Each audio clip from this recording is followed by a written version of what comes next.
सभी भारतीयों के लिए गर्व की बात है कि भारत की हरनाज संधू को मिस यूनिवर्स चुना गया है। लेकिन सभी भारतीयों के लिए यह भी बड़े बेशर्म की बात है कि भारत के नेताओं ने अभी हाल ही में कैसे कैसे बयान दिए हैं।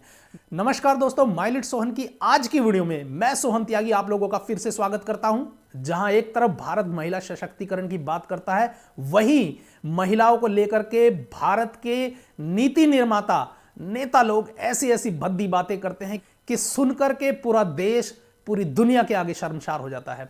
मौजूदा भारत सरकार ने 3 तलाक के बाद महिला सशक्तिकरण को लेकर के एक और नया कदम उठाया, जिसमें महिलाओं की शादी की उम्र 18 साल से बढ़ा करके 21 साल कर दी गई। जिसके पीछे बड़ा ही वाजिब तर्क है कि अगर महिला 21 साल की उम्र में मां बनती हैं तो बच्चे कुपोषण से बचेंगे, साथ में महिलाओं के स्वास्थ्य पर भी प्रतिकूल असर नहीं पड़ेगा।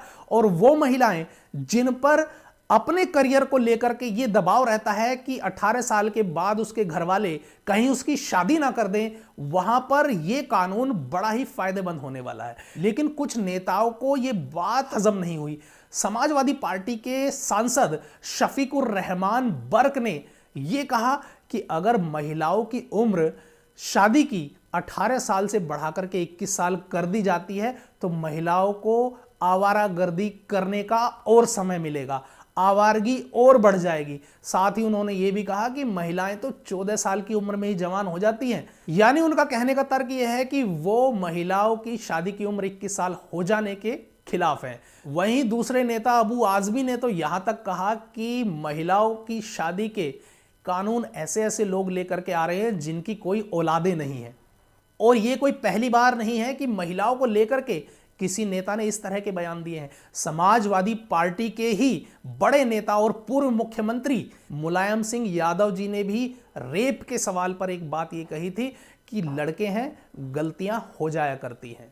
वहीं बिहार राजनीति के एक बहुत बड़े चेहरे और वर्तमान में एलजेडी पार्टी के नेता शरद यादव जी ने भी एक बहुत ही विवादित बयान दिया था, जिसमें उन्होंने ये कहा था कि वोट की इज्जत बेटी की इज्जत से ज्यादा है।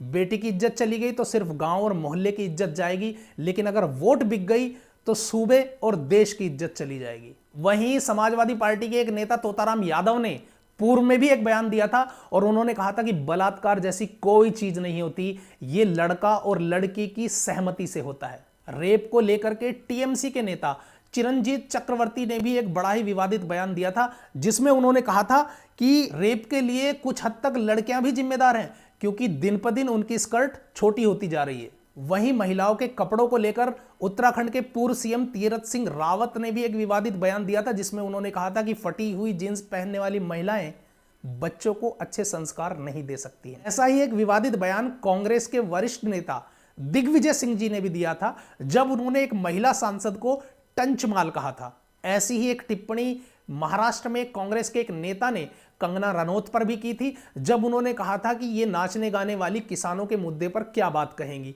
ऐसा ही एक विवादित बयान तब भी सामने आया था जब नेताजी ने यह कहा था कि आजकल मोमबत्ती लेकर सड़क पर प्रदर्शन करना महिलाओं का फैशन बन गया है। ये सजी संवरी महिलाएं अभी पहले डिस्को गई होंगी और अब यहां आकर के रेप के खिलाफ धरना प्रदर्शन कर रही हैं। और ऐसे ही विवादित बयान में एक नेताजी ने यह कहा था कि कल तक तो ये महिलाएं फिल्मों में ठुमके लगा रही थी और आज यहां आकर के राजनीति कर रही हैं। तो ये बात बड़ी ही गंभीर है कि जहां ये नीति निर्धारण करने वाले लोग महिला सशक्तिकरण की बात करते हैं, महिलाओं को आगे लाने की बात करते हैं, महिलाओं को चुनाव में 40% रिजर्वेशन देने की बात करते हैं, महिलाओं के हकों की वकालत करते हैं, वहीं इनके खुद के बिगड़े बोल, इनके अंदर की जो मानसिकता है वो सामने ले आते हैं और पार्टियों के आला कमान भी इन बयानों पर सख्त एक्शन लेते हुए नहीं दिखते हैं।